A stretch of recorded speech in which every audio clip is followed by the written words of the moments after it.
या नाश्ता करायला.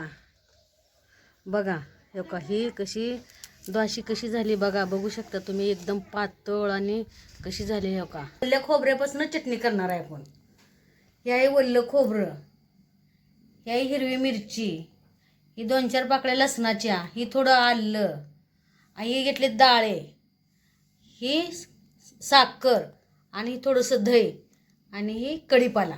हे सगळं मिक्सरमधनं बारीक करून घेऊया आणि ह्याची मस्तपैकी छान खमंग अशी चटणी करूया. हे खोबरं आपण बारीक करून घेऊया मिक्सरमधनं. आलं, लसूण आणि हिरवी मिरची ह्यात टाकू, आपण ठेचून घेऊया.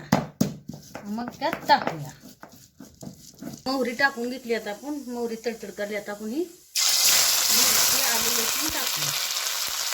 थोडासा कढीपत्ता टाकूया. झाला आपला तडका तयार. आता थोडंसं मीठ टाकूया. बारीक केलेले डाळे आणि खोबरे टाकूया. करून घेऊया बटाटो. तेल असं गरम झालंय, ह्याच्यामध्ये टाकूया मोहरी. मोहरी तडतड करली. आता टाकूया जिरे, थोडा कढीपत्ता. हे आलं, लसूण आणि हिरवी मिरची बारीक ठेचा करून घेतली. तेलामध्ये तळून घेऊया.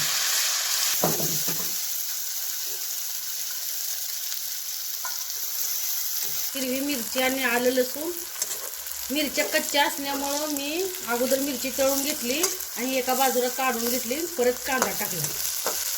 त्याचा कांदा थोडा लाल होतच आलाय. सगळं परत एकत्र करूया. थोडंसं वाटाणे टाकून घेऊया.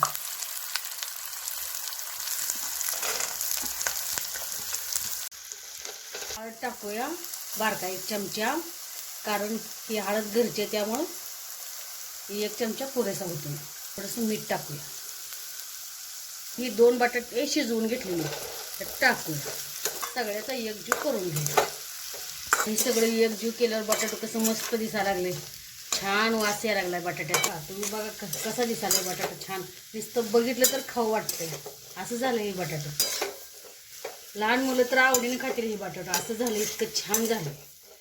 1 वाटी तांदूळ आणि ही बारकी वाटी उडदाची डाळ घेतली आहे. पण ही कशासाठी घेतली तुम्हाला सांगते. ही 1 वाटी तांदूळ हो का, ह्याची बनवायची द्वाशी. 1 वाटी म्हणजे हो का, ही एवढं तांदूळ झालं. उडदाची डाळ हे टाकून घेते. पाणी ओतून ह्याला जरा कसा घासून धुवून घेते. जरा हातानं चोळून धुलं म्हणजे घासून, तर ह्यातली घाण सगळी निघून जाते. पांढरं शुभ्र तांदूळ दिसते ते. असं तुम्ही बी 2-3 पाण्यानं तांदूळ धुवून घ्या.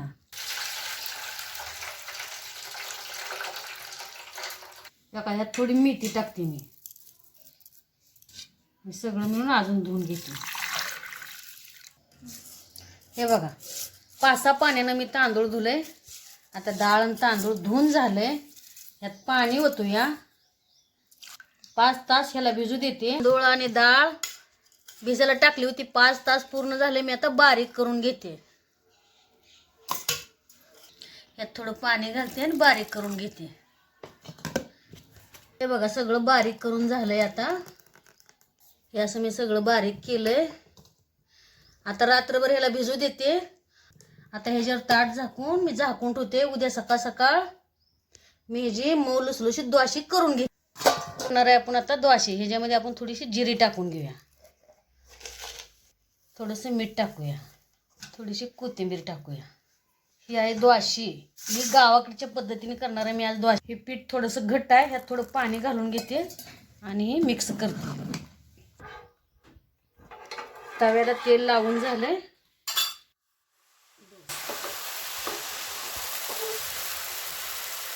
बघा आता टाकली ह्यात द्वाशी. आता मोठ्या गॅसवर ह्याला भाजून घेऊया आपण. मध्येच उलटं न घालता कडकडने अगोदर ह्याला फिरवून घेऊया. परत असं उलटे. कशी झाली ही द्वाशी. दिसायला पण छान दिसते. बघितलं तर लगेच खाऊ वाटतंय. ते बघा ही द्वाशी कशी दिसते. याच्यामध्ये जिरे कोथिंबीर टाकल्यामुळे किती छान दिसते दिसायला. ही गावाकडे आम्ही असंच करून खातो.